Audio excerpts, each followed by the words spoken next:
Good evening. I'm Mark Halperin, and this is Two-Way Tonight. Thank you for joining. We have a returning guest and a new guest, and I'm very pleased to have them both here. Kristin Davison, the Republican strategist, joins us yet again. Very always grateful to her for making time. And Parnas of the Parnas Perspective newsletter on Substack is here, and they will be joining us in a moment to talk about the day's news. I will tell you now in a moment the headlines, and then we will get underway. And as always, if you'd like to be part of the conversation here on Two-Way, to participate in the two-way fashion to which we've all become glowingly accustomed, you can do that if you're here on the platform. Raise your hand if you'd like to be part of the conversation. If you've never raised your hand before, tonight would be a good night to do it. And if you're watching on X or on YouTube live, don't put smack in the chat. It's that simple. We don't do that here. We try to adhere to peace, love, and understanding, presumption of grace to all, and just a general friendly conversation. Spirited, yes. Intense at times. Negative, surely, but personal and hostile, no. Please don't do that. And I know some of you delight in putting smack in the chat when I say not to. See your therapist to try to get to the bottom of that, but I don't read it, so I don't know about it. But my colleagues do tell me there's a fair amount of smack in the chat, so please don't do that. Again, Kristin and Aaron will be here soon. I want to remind you tomorrow night at 7:30 Eastern time, shortly after the finish of this program, our special new program that we're super excited about, Cancer Decoded, will premiere here. Even if your family's never been touched by cancer, we're confident it's a show you're going to like. One of the world's most expert folks, Dr. Patrick St-Jean of the Los Angeles Times. He owns the paper. He's a very successful business person, but for our purposes, he is one of the world's great cancer doctors, and on the cutting edge of research. So we're going to talk about the best, latest information about cancer treatment of all sorts of cancer. We'll be meeting some of the most interesting researchers and government officials from around the world on the program who have expertise on this, and we'll be talking to families who've gone through the fight to save a loved one. And it's going to be, as we like to say here, a conversation like no other. We believe that from the times the doctor's been on the show before, that people are extremely interested in hearing more about not just the best information, but being part of a community of folks around the country who have grappled with this very tough challenge that has touched so many of us. So we welcome you to join us tomorrow, 7:30 Eastern time, for Cancer Decoded. Thank you for that. All right, most of the news today pertains to Israel and Iran. President Trump continues on at the G7, where he's had several photo ops and taken lots of questions from the press. Many of the answers relate to the conflict going on. Let me run through some of that. Wall Street Journal reported, and others now have matched, the notion that Iran wants out. Number three, Iran would like to find a negotiated settlement to go back to the bargaining table. No indication that there is a journal headline, "A battered Iran signals it wants to de-escalate hostilities with Israel and negotiate." If you read the whole article, based a lot on European and Middle Eastern sources who are talking to the Iranians, it's not really clear why the Iranians think Israel would stop, or even why the U.S. would go back to the negotiating table. It's being viewed by others as a stall tactic. And there's one source quoted in the article saying, well, Iran will threaten to go back to building nuclear devices, which, of course, up until now they've denied doing. So I'm not sure how much credibility they'll have if they make that argument. But that's one big angle today. Are the Iranians looking to negotiate? And, of course, President Trump has said repeatedly that he wants Iran to be at the table. Here he is. This is number 9, Sam, and then number 10. You can roll them both, talking in Canada about the prospects of renewed negotiations with the Iranians to deal with their nuclear programs. Number 9, number 10. You've spoken to Prime Minister Netanyahu. When might you speak to him? I've spoken to everybody. What will you say? Israel is doing very well, as you probably noticed, and I gave Iran 60 days, and they said no, and the 61st, you saw what happened. Day 61, so I'm in constant touch, and as I've been saying, I think a deal will be signed, or something will happen, but a deal will be signed. And I think Iran is foolish not to sign one. Have you heard any signals or seen any messages from intermediaries that Iran wishes to de-escalate the conflict? Yeah. What have you heard? What have you heard from the Iranians? They'd like to talk, but they should have done that before. I had 60 days, and they had 60 days, and on the 61st day I said, we don't have a deal. They have to make a deal, and it's painful for both parties, but I'd say Iran is not winning this war, and they should talk, and they should talk immediately before it's too late.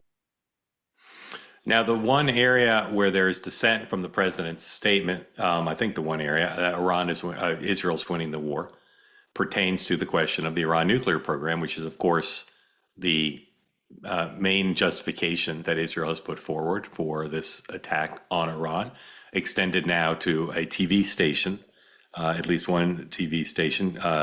Let's play number 2, please. This is an Iranian newscaster. که شنیدید فضای غبارآلوده استدیو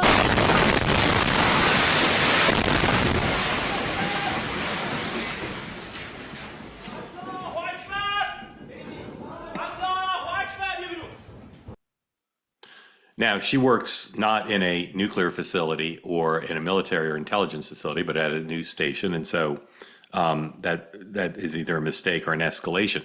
As I said, the one area, I interrupted myself, the one area where there's some dispute about whether Israel is quote unquote winning is the destruction of the Iran nuclear program.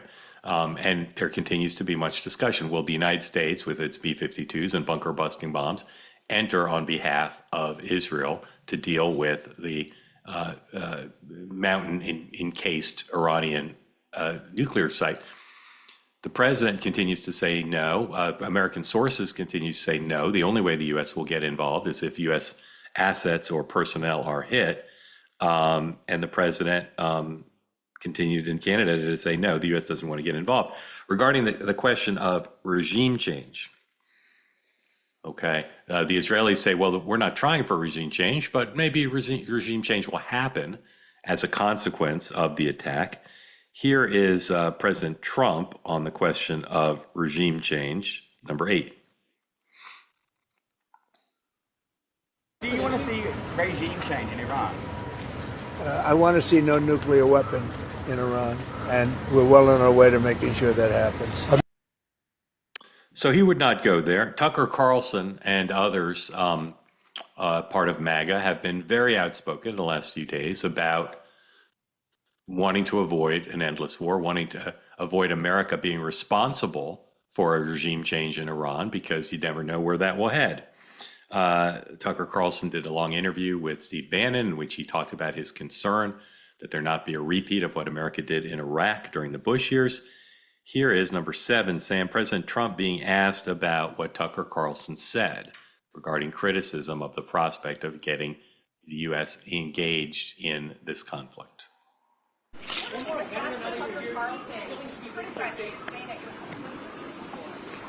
I don't know what Tucker Carlson is saying. Let him go get a television network and say it so that people listen. Thank you. Thank you.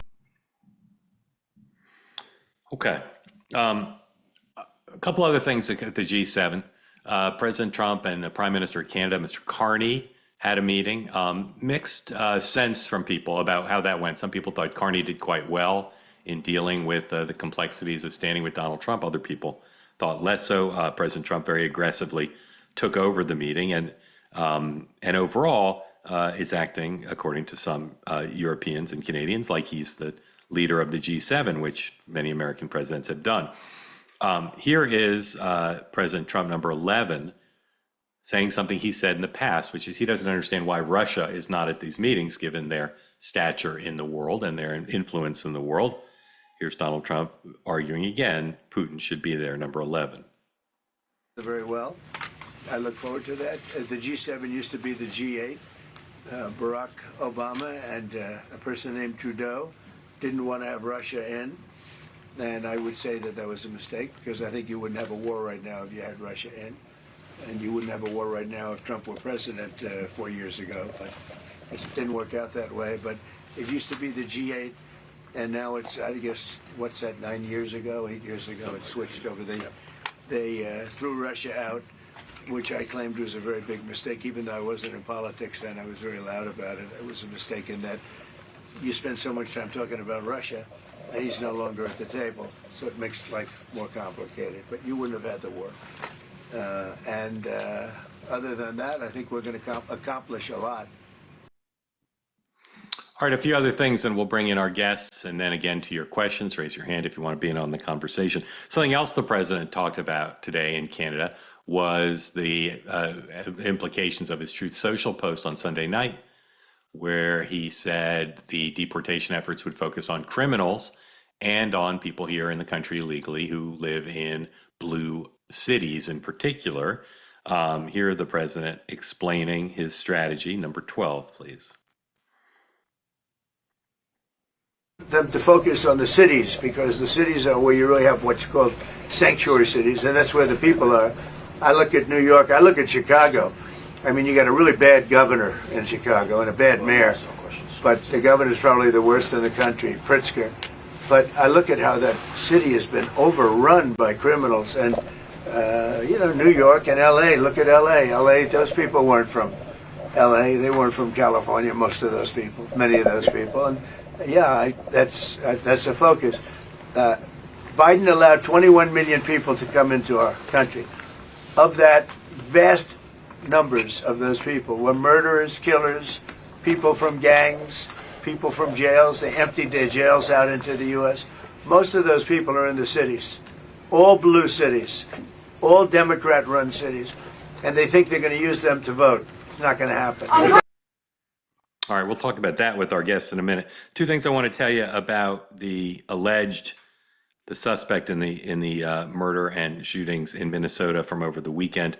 First, number 18. Here's Mr. Van Bolter's mugshot taken today as he was arraigned in court.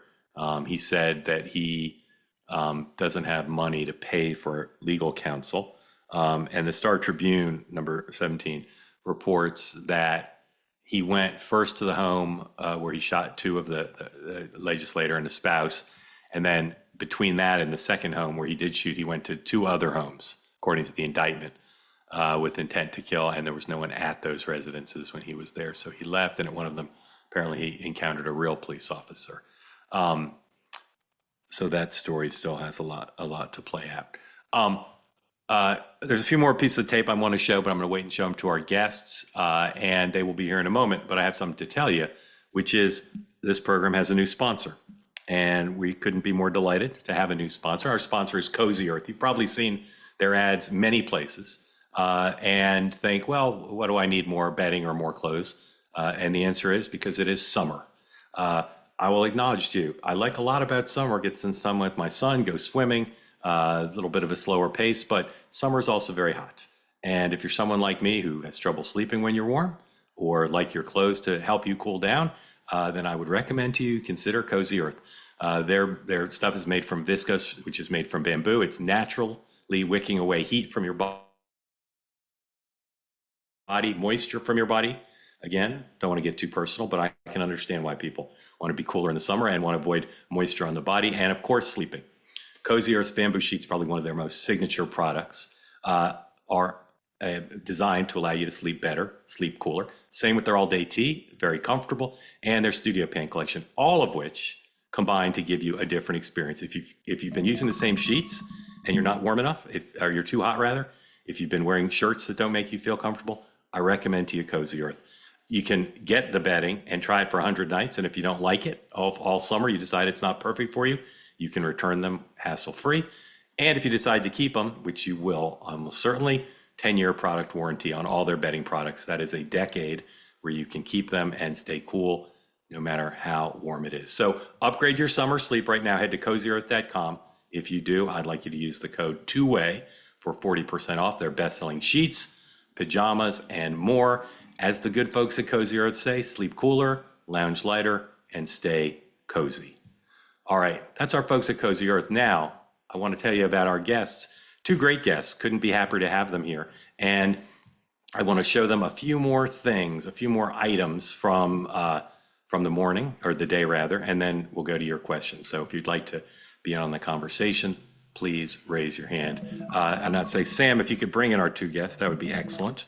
And I will tell you about them. One, Kristin Davison, who's been here before, Republican strategist, who is experienced in lots of national and key state races. And then new to us, welcome, Kristin, new to us, Parnas of the Parnas Perspective newsletter on Substack.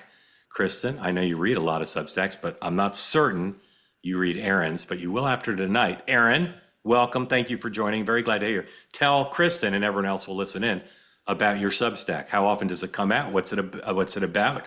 Why do you write it? Yeah, well, great to be here with y'all. I mean, it comes out twice, 3 times a day. It's just kind of breaking down all the news and just kind of bringing back fact-based reporting as much as possible in a time where opinion-based reporting has taken over. So just breaking down all the news of the day and overnight in quick, easy, digestible ways in under 5 minutes or less. Aaron, I must have had a bad connection to you because I thought I heard you say it comes out 2 or 3 times a day.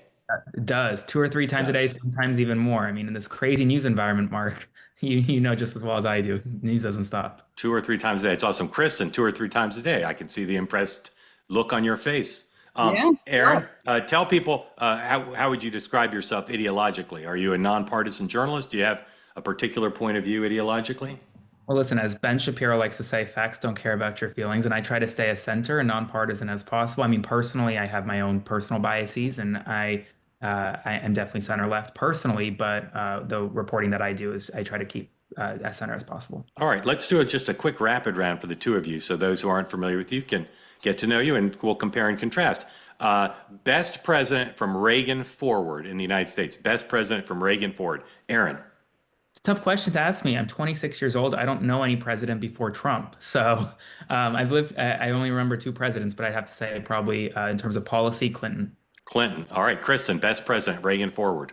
Oh, it's so hard. You know, I became a Republican because of Bush 43, but I got to say President Trump is really making generational change. So I'm split between the two. All right, so tie between Bush 43 and Trump. Favorite Trump family member and why? Aaron. Favorite Trump family member and why? Probably I would have to say Tiffany Trump, and that's just because I met her once at my synagogue. Tiffany Trump at the synagogue. Kristin, favorite Trump family member and why? Barron. He's too cool, right? He's cooler than I think everyone. He just seems like he has everything together and good head on his shoulders. So I'm gonna say Barron. All right. Neither of you said Eric Trump. A little bit surprising, got to admit. And I say that because Eric Trump was on Fox Business this morning announcing a product that Trump's had not previously sold. And, they got to get to everything. Here's Eric Trump on the new Trump phone, number 16. Morning, you've got an announcement on a new phone. Tell me about that and what you're looking to, quote unquote, correct here. Yeah.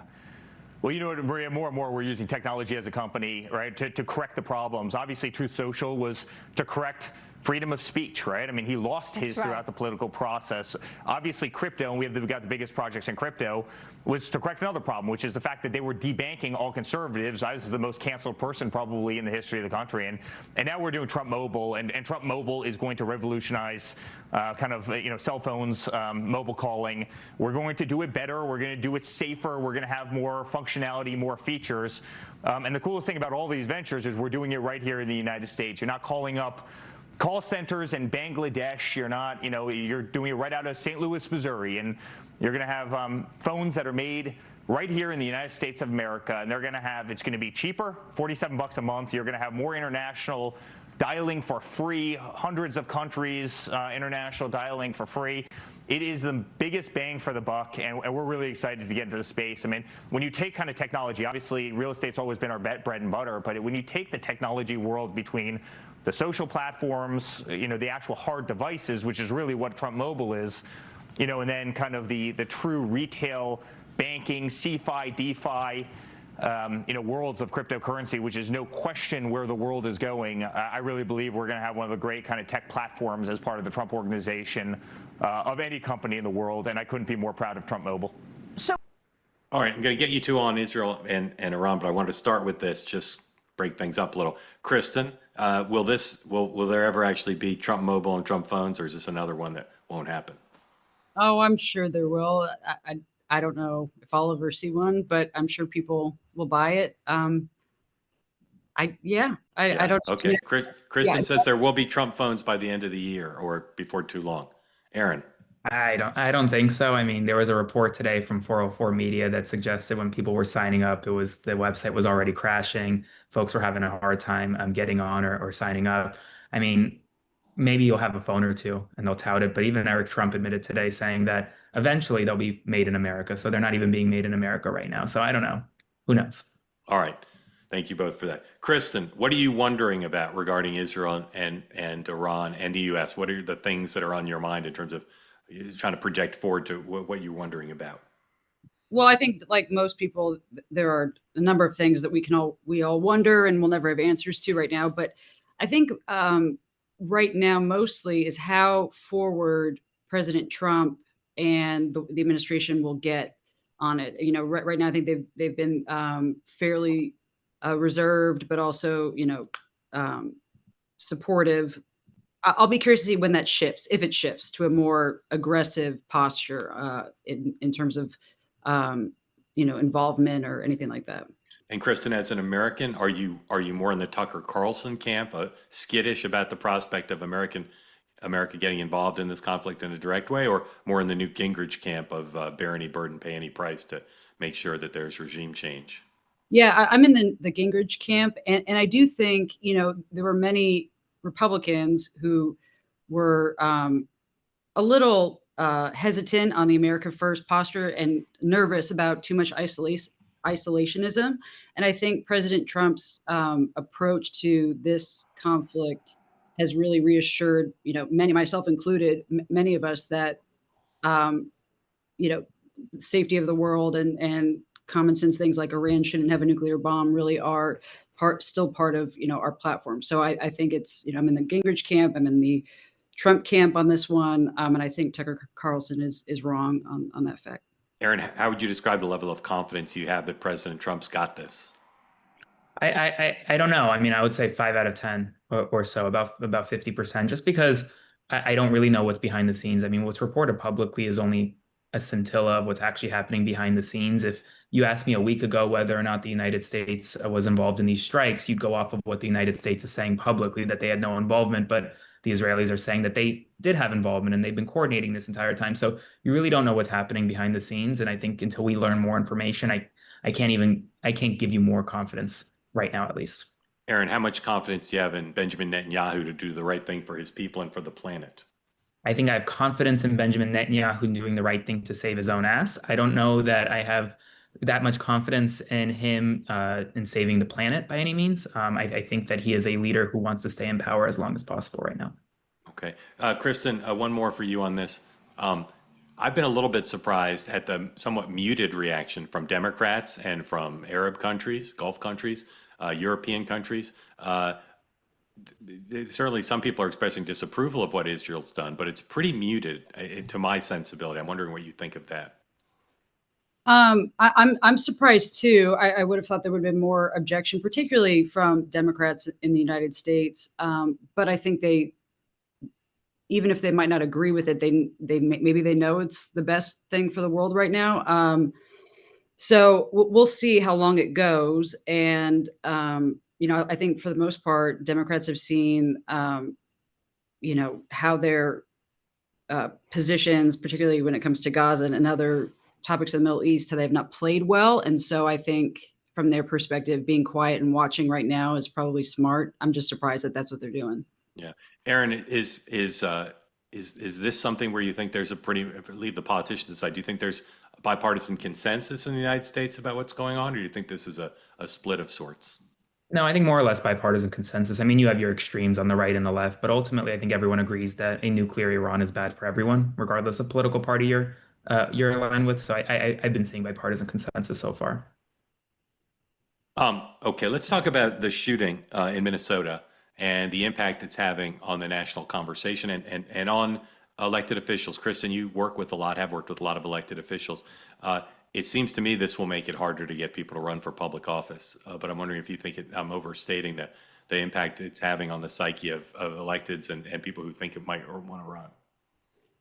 I think that's definitely part of it. It also, I mean, you can kind of tell just the extremes on both sides. You know, this was a tragedy first and foremost, and obviously just horrific. So I think, yes, of course, this instance will make it harder to persuade someone to run. But I think there's been something happening even before that, where the extremes on both sides are bubbling up to such a point where, you know, many Americans just want to turn their TV off, turn their internet off, and you know, many people who look to run say, well, if I'm not going to be the extreme of one side or the other, am I going to be able to get anything done or get elected? And so I think it's a bigger problem that we're seeing just in general, that this extremism on both sides, you know, on the right and the left, is discouraging for people who otherwise would be good leaders.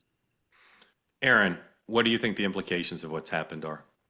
I mean, I think that it's just going to further divide an already divided country, unfortunately. I mean, I think that the actual action, the murder was horrific and should be condemned from everyone. But I think immediately thereafter, we saw just mudslinging right away. We had a United States senator making fun of it on Twitter. I mean, I just think it just shows how bad of a place we are as a nation. And I think that instead of bringing us together, it's only going to further divide us. And I do think it'll make people a little more fearful to run for office, generally speaking.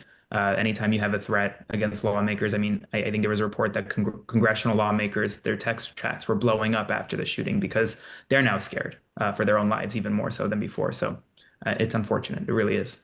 Aaron, switching back to immigration, where do you think the country is now on the question of deporting people who've come to the country illegally but haven't committed other crimes and contribute to their communities? Do you think that America's got a unified position on that, a divided position? What's your sense of that? I don't think America is unified on many things. I don't think America is unified on the issue. I think ultimately, though, the majority right now for nonviolent, undocumented migrants who came across the border who are contributing to society are not in support of deporting them or rounding them up and separating them from their families. But those who commit violent offenses, yeah, I think Americans are overwhelmingly in support of removing those from the country. But just to meet a quota of 3,000 deportations a day, I don't know that ripping just your local waitress who's been in a community for 20 plus years in Missouri is going to do that. And we've seen the American people really react strongly so far, I think. Kristin, who would you like to see deported? Well, that's a loaded question. If I could put a list together, no, I mean, obviously violent criminals, but I want to just back up for a second. I disagree that the country is opposed to deporting those who are here illegally. I think it was a CNN poll last week that showed that majority of Americans do agree with this, because when someone does come here illegally and skirts the law, they are breaking the law. And so we can go back and forth on whether Americans agree or disagree in the manner in which it's done and the overall tone of the process. But in terms of the Trump administration's deportation policy, the majority of Americans side with them on that. And so I disagree that we're in a deep conflict over that. I think for a long time, both parties have kicked this can down the road. It has allowed for 20 million people to skirt the system. And meanwhile, there are people who are trying to get here legally and go through the process and pay for the lawyer fees and take the test and go through all that. And so I think generally it's a bipartisan belief that that's not fair to allow someone who, came illegally to, jump the line. And so we have a lot to figure out, and a lot of, what do we do with folks who do they deport and come back? But, overall, the country majority is on the side. I think we saw that in the election in November, and we're seeing it in poll after poll today. Again, we're going to have a couple more questions for our guests and then your questions and comments. So please, if you want to get in here, please, if you're here on the two-way platform, raise your hand. And I've noticed a bit of smack in the chat when I've glanced that way, so cut it out. Introductory question, then I'm going to show you a piece of video. Kristin, I think what your answer is what I call the dominant media, the old legacy news organizations, are they in general biased against Republicans and particularly biased against Donald Trump? Yeah, there's no question. And it's so frustrating because I want to root for them. I'm a little old school and I like to watch the 8 p.m., evening news and all that. So I want to root for these networks to get it together. And then I see a headline or a story and it just frustrates me. Like, come on, help me help you here. Yeah. Just be a little bit nonpartisan. Aaron, do you agree with that? I mean, I think that mainstream media and legacy media is kind of dying. And for that reason, I don't think that there's truly nonpartisan media anymore, unfortunately. So do you agree that what you're calling legacy media, what I call dominant media, do you agree that they skew in general more to the left or no? I think some skew to the left, some skew to the right, but I am hard pressed to find many in the center. Okay.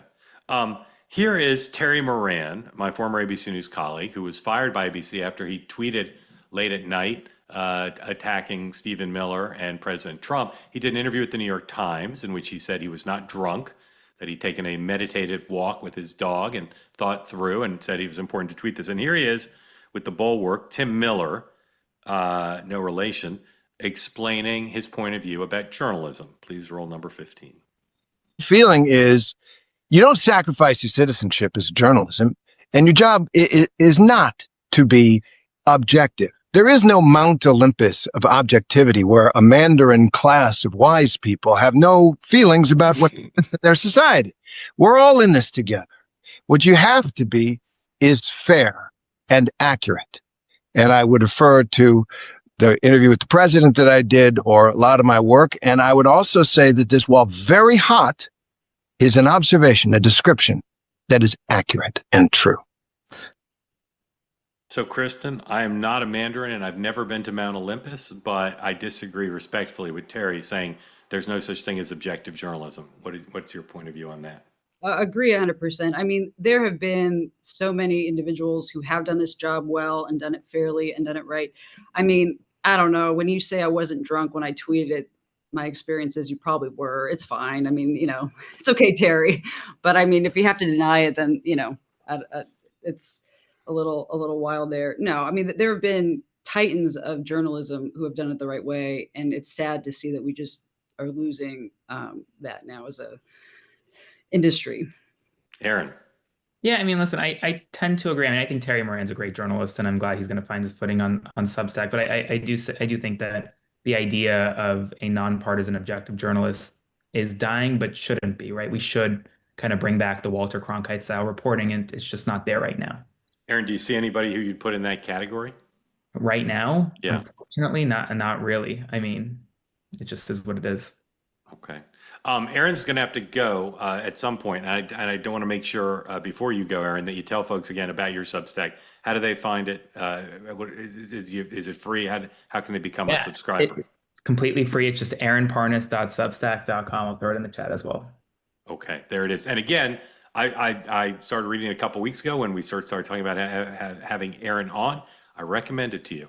Subscribe. If you don't like it, Aaron, you know what? They can cancel.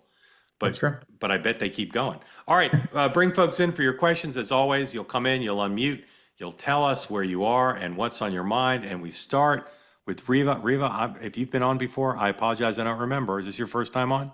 Yes. Welcome. Thank you for being part of Two Way. Where are you calling us from tonight? I am a 86-year-old retired psychiatric nurse. I've lived in Skokie, Illinois for 62 years, and I've been a lifelong Democrat. Although I did push back against the repression of some of the COVID information and the overreach of the woke movement. Riva, I got to say, first of all, thank you for all that. Super interesting. And no one's going to accuse you of a loss of mental acuity. I can tell you that already. Quite impressive. Thank you very much. Welcome. And what's on your mind? I also lead a current events group through a senior center on Zoom. And I've been recommending this show to them. Thank you for that. I watch both morning and evening, and I've watched some of the other shows as well. However, having said that, this morning I was so discouraged, disillusioned, disappointed in Sean Spicer's remarks about the millions of people that took to the streets to protest the policies of Trump. And he diminished it by saying, oh, there was one person who said they didn't know why they were marching. They're like sheep, and they didn't have anything to do on a Saturday afternoon, so they went in the march. I thought that was so, and no one, and even Dan, he said, well, all kings, that's silly. It's Trump's not a king. And I was very, very discouraged. And you're always talking about no smack in the chat. I'm reading the chat. I think that's where the Democrats are, in the chat. You always say there's no Democrats coming forward. So far, I haven't seen smack in the chat. I've seen some very intelligent feedback. So I hope to continue. And you wanted to know who I would recommend for down the road, a centrist and someone who's trying to be impartial, Chris Cuomo on News Nation. Thank you for all that. Riva, I was struck by what Sean said as well, and maybe I should have spoken up more than I did about it. But there were so many conflicting reports about the size of the crowds this weekend, and I will ask you the question that I think was at the heart of what Sean said, and he's not here to respond. Maybe I'll play your question for him in the morning, perhaps. But what were people protesting? What were they protesting? What were they there to protest about Donald Trump's policies? I think immigration, the tyranny, the overreach, the corruption. And if you saw the aerial views, you would see the size of the crowds, Chicago being one of the largest. Yeah. And it was. And I mean, he was so disrespectful. So disrespectful. Riva, thank you for that. Aaron, do you have a question for Riva? Not necessarily a question. Actually, were you out there? Were you marching? No, I'm 86 going on 87. I'm lucky to live independently and take care of myself. I did retire at 79, so I did work, long time. Kristin, question for Riva.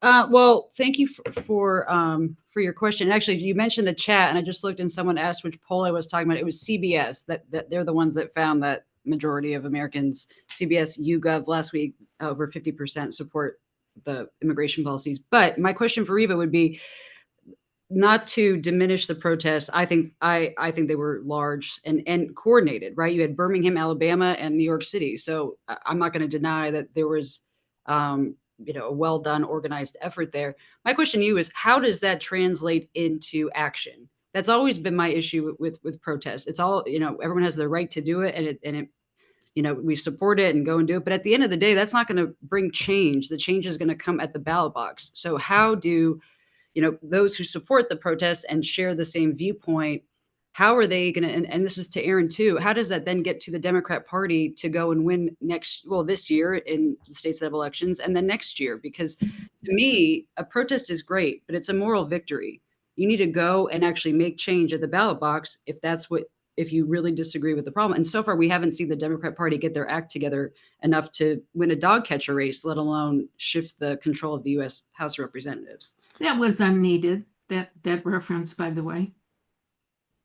Which reference? Dog catchers race. I presume it's... Well, that's just a common political expression. Yeah, just means they haven't won. Yeah, they haven't won. It starts at the grassroots. And another thing I want to say, there's a lot of bashing about the legacy media. Just wait till CNN is spun off and bought by somebody else. Where are you going to go for your clips? Where are you going to go for your international coverage? Two-way. You're not going. You don't have reporters and bureaus internationally, Mark. Well, we will eventually. Well, I'm not going to live that long.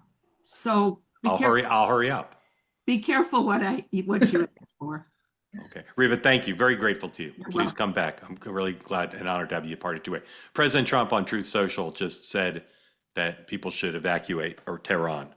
Yep. I think the United States is going in. Yeah. Or he knows what Israel's about to do and expanding there. The always talking about Israel and its dealings with other countries is a little bit fraught, but I'll say Israel is not targeting civilians, although they did apparently hit that news station.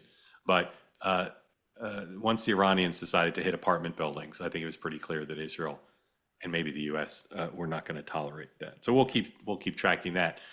Eric, welcome in. Thank you for joining. Let people know where you are and what's on your mind for our two great guests. Hi, yeah, I'm from Las Vegas. I've first-time caller, long-time listener. Really great to have you here. Thank you, sir. My comment, I was this morning, you made a really good point on two-way or on the morning meeting about how there wasn't really a patriotic feeling around the Trump parade, and you had some good ideas. I thought Dan had good ideas about how to change that perception. because, looking at as much coverage as I looked at, it wasn't covered at all. And the coverage I saw was, again, one thing that seemed to be floating around, which was a very odd thing that I noticed, a very small thing, but maybe indicative of what was going on. They had the parade, of course, and they had going back to revolutionary times and all the way up to Desert Storm, and they had Sherman tanks from World War II. And the Sherman tanks are old, they're noisy, they're probably 85 years old. And I just noticed a lot of comments on other platforms that I watched about how Trump had squeaky tanks. And it was just a very odd thing that I think otherwise intelligent people or commentators were saying, and it was just very, very odd to me. That's a good example, Eric. This tank that, basically one of the reasons that America was able to defeat Hitler was we were able to mass produce these tanks and in great numbers. And it was just a very odd thing. But I guess I would say, if you had any more ideas because I really think there's a lack of patriotism, especially with July 4th coming up, with the 250th anniversary of the country coming up, just to get that patriotic fever. I was looking at some old video from 1991 from the Gulf War. Now, again, that's different era, different time, but I remember it, how just really the whole country was together. But if your guests had any ideas on trying to get some bipartisanship, at least around patriotism again in the country. So yeah, it's a great question. I'm not going to ask Aaron about the Gulf War because he's going to tell me he's 26. Aaron, what are your ideas for rallying folks to be more patriotic in a nonpartisan way? Yeah, I mean, I think doing the parade in a nonpartisan way would have rallied folks around it. I mean, you started the year off with Doge trying to cut millions of dollars in spending, and then you went and spent $45 million on a parade that coincided with Donald Trump's birthday. It was the same day. And it just became a partisan thing, with Republicans talking about how negative it is, Democrats talking about how negative it is, senators wouldn't show up. I mean, it just became a bit of a mess. I think with the 250th anniversary of the country, though, I think that's a different story. I really do agree with you. I think hopefully everyone comes together and celebrates 250 years of America's existence. And I do think it'll get there. I just think as long as Trump, truth be told, doesn't speak about it, I think you'll get more of that bipartisanship. Once he opens his mouth and starts to say something about the parade or whatnot, then you're going to start getting divisions right away. Aaron, there's nothing he or his team could do to minimize that effect? I mean, I think probably not. He's just such a polarizing figure. He really is. I mean, I don't know. I haven't seen it. I don't know. Kristin, if the White House comms folks called you and said, we want to go forward when we have occasions like this and make them less fraught, less partisan, what advice would you have for them? Well, I agree with what Dan was saying this morning. Get a few Democrats involved and have them be more of the face of it. I mean, you could even go for low-hanging fruit. I'm sure there's enough history in America 250 things going on in Pennsylvania, like get Senator Fetterman at the front of it. Or I'm sure even Governor Shapiro would want to be part of it. I mean, there are Democrats who get the moment, get the patriotism, having a few of them involved and having them be the ones go out and say, come to the parade. I mean, I just thought for our armed services who were there this weekend marching, it was really distasteful to see so many media and politicians just make it about, talk more about, the president versus what the parade was actually about. And I think to get around that, get some Democrats involved. And if they say no, then okay, then go and blow that up. But I don't think they will. I think there are enough Democrats around the country, particularly in these historic places, that it's just as beneficial for them to be involved as it is to have them involved. And I think that'll diffuse some of the hyper partisanship that we saw this weekend, just in the reporting and online. Eric, maybe take it out of go ahead, Aaron. Yeah, I was going to say, maybe just take it out of the White House's hands, make it a bipartisan commission on Capitol Hill or something, and just have them lead the way on planning. Eric, one thing you apparently have in common with Kristin Davison, which I did not know, is she's also a viewer of the morning meeting, which is good to know. Mark, Eric, thank you. Yes, sir, go ahead. A lightning round question. I know you're a big McLaughlin group, and I used to watch it all the time when I was much younger. 0 to 10 metaphysical certitude. Who was your favorite original member of the McLaughlin group? Who was my favorite member? Yes, original. Love them all, but Novak. Novak, the Prince of Darkness? Prince of Darkness, yeah. Novak. I got to meet Bob Novak a few times, and he was a huge Washington Bullets and Maryland basketball fan, which I was too as a boy. And I loved his column. I just thought it was great. And every so often I try to do like an homage to his style, and he's he was legend. And a good friend to Jack Germán too, who was good friend I guess would be considered right now, although he was a Democrat. So anyway, thank you. Yeah. Aaron, you may want to Google what we're talking about. I had no idea what you guys were talking about. Yeah, I know. He was a syndicated columnist. Thank you, Eric. Syndicated columnist. And do you know what the McLaughlin Group is, Aaron? I know the name, yeah. Yeah, okay. Anyway, thank you for the question. Thank you for being part of Two-Way. Mr. Bishop, welcome in. Thank you for coming on. Unmute, tell folks where you are, what's on your mind for Kristin and Aaron. Well, thank you for allowing me to join in. I've been watching for a long time. It's the first time I got on the Two-Way platform. I'm usually listening on my way to work, so I'm at the office a little late. I have a comment which I think other people have made about the media and the Terry Moran thing, and I really am not a fan of social media, but I think the one thing that really it has done is revealed the true beliefs and the biases of our major media companies. And like Terry Moran, that he's still insisting that it was, I guess, the right thing to do. But I'm thinking, man, if you're taking your dog for a walk on a Saturday night, you shouldn't be even thinking about politics. I mean, but I have a question for all of you about the immigration discussion. My entire adult life, that we've been manipulating our language, the media has, in describing people who are documented foreign citizens as undocumented migrant workers or undocumented this or that. And quite frankly, they're not undocumented. They're foreign citizens, and we ought to describe them as that. So, and I think that we frame this discussion as if they're Americans. Well, they're not. They're citizens of a foreign country. And if we can't describe them accurately, I don't think we'll ever get to a true resolution of the issues. Yeah, Mark, where do you live? Maybe you said it. Oh, I'm sorry. I'm in Hillsborough, Missouri. All right, so I'm going to call you a Missouri man. Is that all right? Yes. Okay, Missouri man. Aaron, what do you think of this concept that really has been much discussed of late, which is what would you call people who are in this country illegally? They're undocumented migrants. That's what I've called them from the beginning, from foreign countries. Yeah. They're not American citizens. They're not American if they're not. What does the word undocumented mean to you? Meaning they don't have legal status. So they haven't gone through the system. They haven't received a green card. They're not going through the asylum proceedings. They don't have legal status. Yeah. So do you object to the use of the word illegal as opposed to undocumented? I think it's all semantics. I mean, I personally, it doesn't impact me. If that impacts a certain community, then I'm not going to use that term. But for me personally, it doesn't one way or the other. I don't have an opinion on it. Okay, Kristin, what's your preferred term, and what do you think of this language discussion? They're illegal immigrants, and I would say if you go to another country and overstay your time there, your visa, they are going to be a little bit more insensitive, not worry about what they call you. They're going to kick you out. So, our country is a country of immigrants. We need to figure out a way to make the immigration process easier, and more efficient. But to worry that this is kind of what the problem has been. We've been so worried about offending people over what terminology we're using instead of figuring out how to fix the crisis that's brought 20 million people here illegally. I mean, it is what it is. We shouldn't sugarcoat it, because that's why the problem has just snowballed, for the last 20 years, 20 years plus. So I'm good with illegal immigrants. I feel like if they have a problem with using the term illegal immigrants, then go through the process the right way and don't do it illegally. Okay, thank you. Mark, thank you so much. How'd you find Two-Way?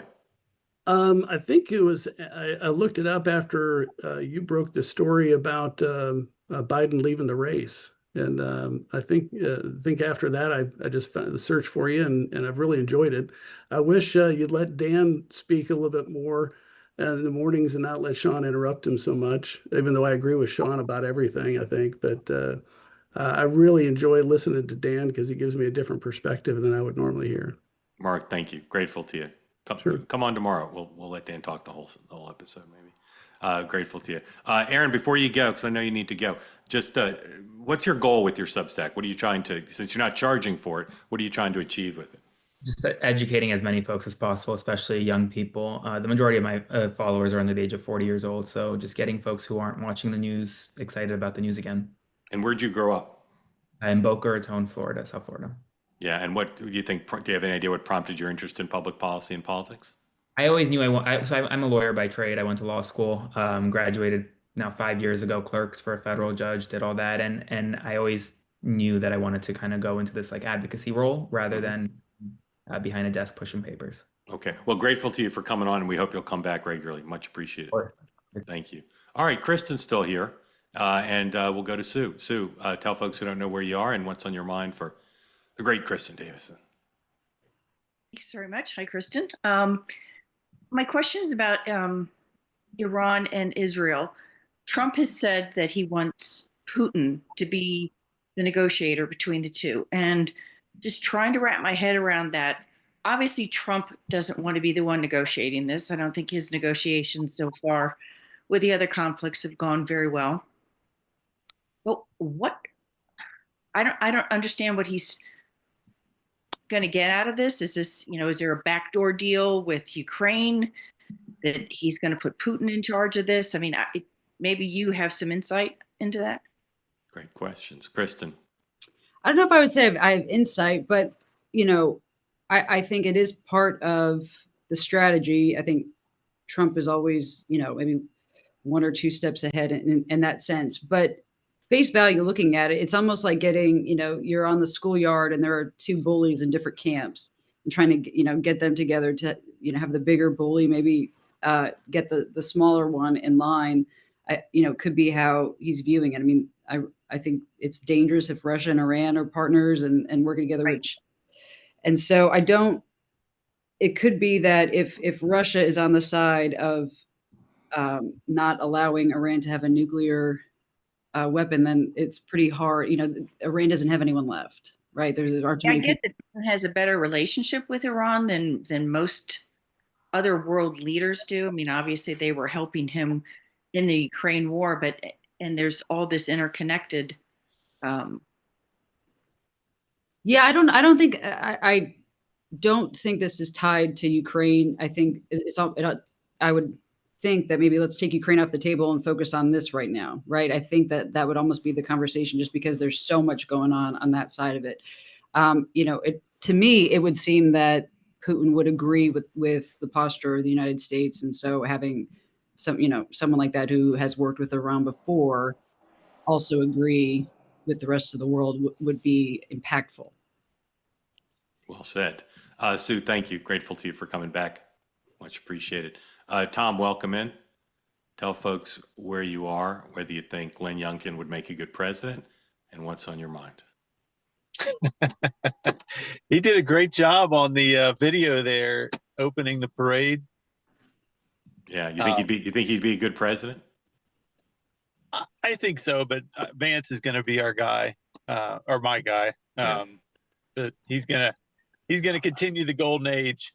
Yeah, I'm asking because Kristin is very close friends with Governor Youngkin, and a constituent, and a consultant, and I always like to he's a gauge great guy. Yeah. I loved hearing his enthusiasm on the parade video about the Army and the history.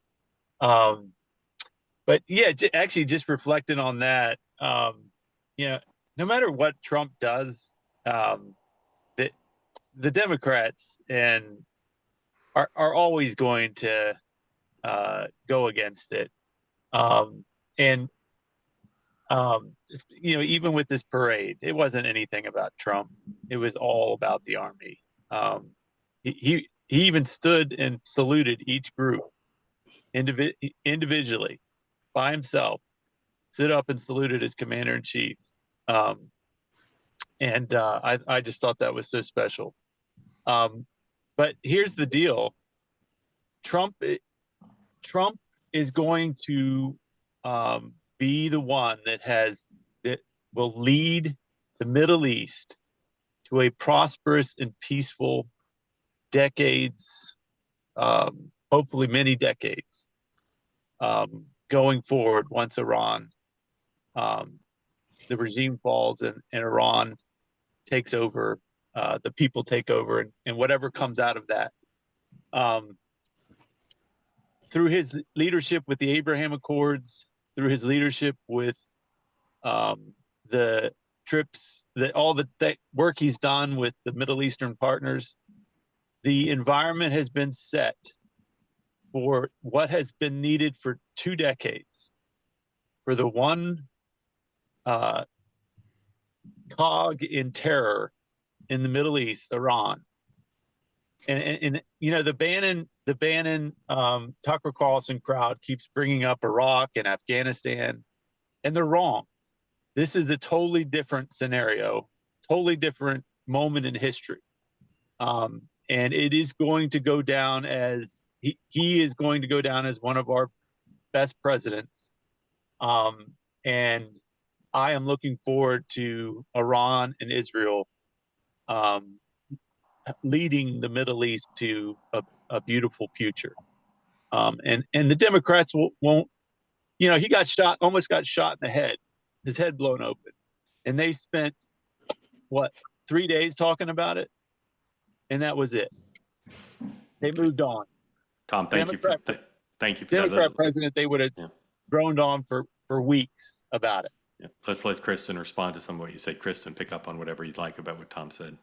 I agree. I said to some folks this morning that if this results in, you know, a regime change in Iran and peace in the Middle East, then President Trump will get the Peace Prize. I mean, that's kind of, you know, where we're headed. And sometimes, you know, even though people may not like his style or whatnot, I feel like he is the right person for the right time to get this done. So I agree with what you're saying, Tom. And I think right now it looks like that's the direction it's going, hopefully, right? Hopefully for the people in the Middle East and for the world. Tom, thank you. Appreciate it. Kristin, just to go back to the president telling the 9 million people who live in Tehran to get out. What do you think would prompt him to do that? To me, I would think he knows that Israel's about to make a move there and is encouraging folks to get out. That's what I would think. I don't think it means that we're going to do anything. I think he probably talked with, you know, his team or the counterparts and knows that something is about to happen. Okay. Thunder, Pacers. Who's going to win? This is basketball? Oh, yes. Okay, never mind. I'm going to go with Thunder. Yeah. Thank you for joining. We love having you on. And whenever you want to come back, we'll always be here. So thank you, Kristin. Really grateful to you. All right. We'll obviously have a lot to say about what's going on in Iran tomorrow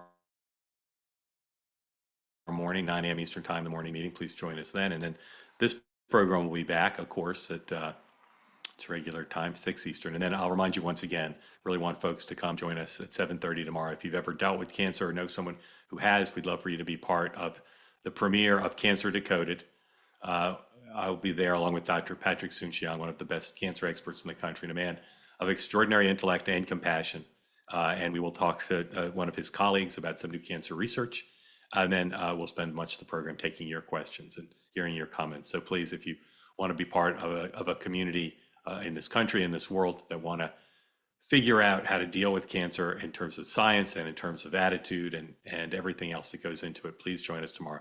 Cancer Decoded, 7:30 Eastern Time on Two-Way, either here on the platform or on X or on YouTube. We're really looking forward to it. And as I've said before, whenever the doctor's on this platform, people have an enormous and positive reaction to him. He's an extraordinary person, and I'm honored to have him be part of this program. So we'll see you then. And I'll see you first before that at 9 a.m. Eastern Time with Dan and Sean. We look forward to seeing you there. Appreciate everyone. Reva, who asked her first question, and some other folks who did as well, Mark, and so grateful to you all for being part of this community, and of course our two guests. So thank you very much. Have a good evening, and I'll see you 3 times tomorrow. Good night.